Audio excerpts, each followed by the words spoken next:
Ayan guys, dito tayo sa loob mismo ngayon sa Skyrun o mismong carnival ng Skyrun Pampanga.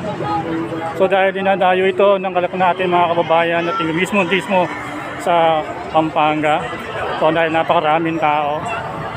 Ayan guys.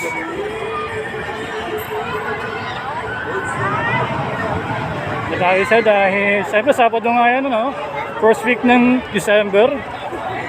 So yun yung ating mga kababayan na minsan lang siyempre lang makakita yung ngayon itong bag. Ito yung mga ticket booth kung saan malapit lamang dito sa rides ng mga pwedeng pagdausan ng ating mga kababayan.